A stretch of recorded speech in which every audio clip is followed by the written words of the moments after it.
petang, salam sejahtera. Isu hangat petang ini dengan tiada kempen terbuka, lagilah UMNO tidak perlu bekerja sama. Berita sepenuhnya.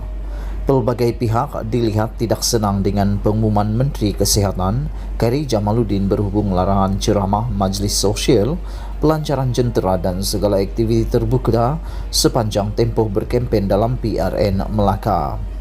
Tambahan lagi, larangan itu yang konon bertujuan mengelak penularan semula wabak COVID-19 dikeluarkan ketika Presiden UMNO Ahmad Zahid Hamidi, Najib Razak dan pemimpin-pemimpin UMNO sudah mula turun menjelajah beberapa kawasan di Melaka untuk memastikan kemenangan BN pada 20 November depan.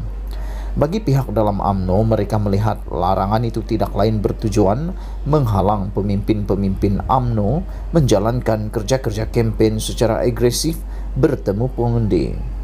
Kata mereka lagi, sebagai parti yang berasaskan akar umbi, kempen turun ke bawah bertemu rakyat dan pengundi adalah perkara yang tidak boleh dielakkan bagi UMNO bila berlaku pilihan raya. Lainlah seperti Bersatu, tambah mereka, yang merupakan parti yang tiada akar umbi dan tidak banyak cawangan, maka tiada keperluan bagi pemimpinnya turun ke bawah untuk berkempen. Kempen boleh saja dilakukan melalui cara lain menggunakan program kerajaan, NGO atau media sosial.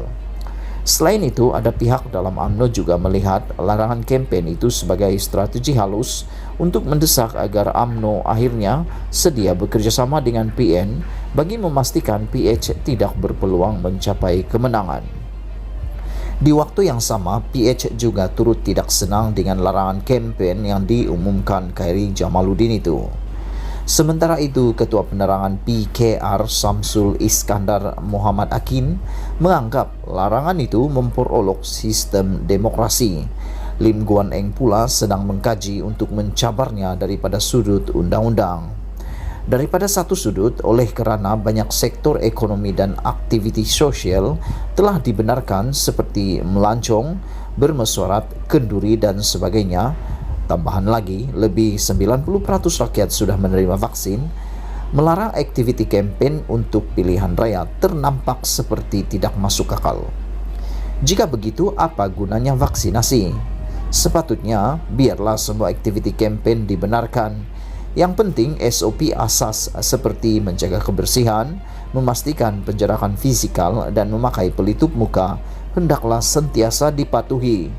Begitupun apa sebenarnya tujuan larangan kempen ini dikuatkuasakan. Seperti mana kita sedia maklum, kerjasama antara UMNO dengan PN walaupun terus-menerus diminta oleh PAS dan Bersatu adalah sesuatu yang memang sukar untuk menjadi kenyataan. Terutama disebabkan jurang perbezaan UMNO dengan Bersatu itu terlalu dalam, malah berliku-liku. Mempertemukan titik tolak ansur antara keduanya bukanlah suatu perkara mudah. Untuk itu, kemungkinan besar, paling besar di PRN Melaka ini ialah UMNO dan Bersatu akan berlaga sesama sendiri atas tiket BN serta PN dalam persaingan 3 penjuru untuk yang turut disertai PH.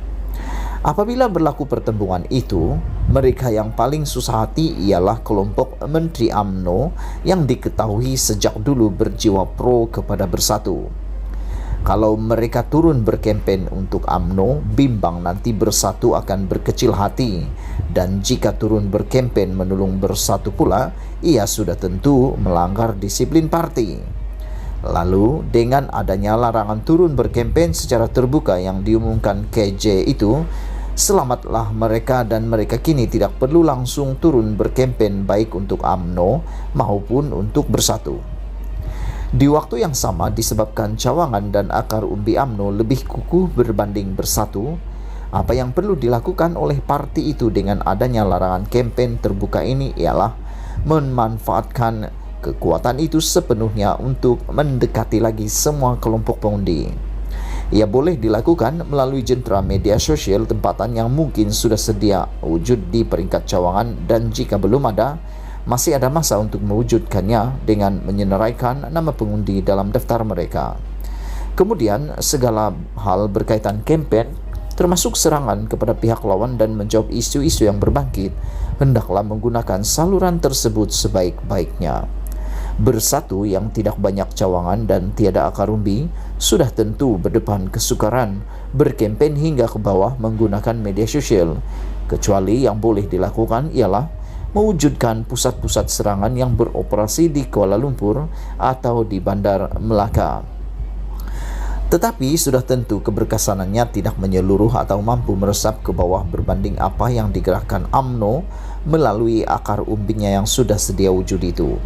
Pokoknya, dengan adanya larangan kempen terbuka dan mengadakan majlis-majlis bertemu pengundi ini lebih memberi kelebihan kepada UMNO dan ia lagi meletakkan mereka tidak perlu sama sekali bekerja sama dengan Bersatu, PAS atau PN.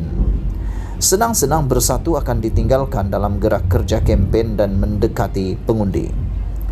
Paling-paling pun PAS yang ada sedikit akar umbi akan diperalat sepenuhnya oleh Bersatu untuk berhadapan dengan UMNO. Secara langsung atau tidak langsung, UMNO kini sudah boleh tutup terus pintu rundingan dengan PN. Ditulis oleh Sahbudin Husin, dipetik dari sahbudin.com. Sekian isu hangat petang ini. Jangan lupa tinggalkan komen Anda, tekan butang like, tekan butang subscribe. Kita jumpa lagi. Bye-bye.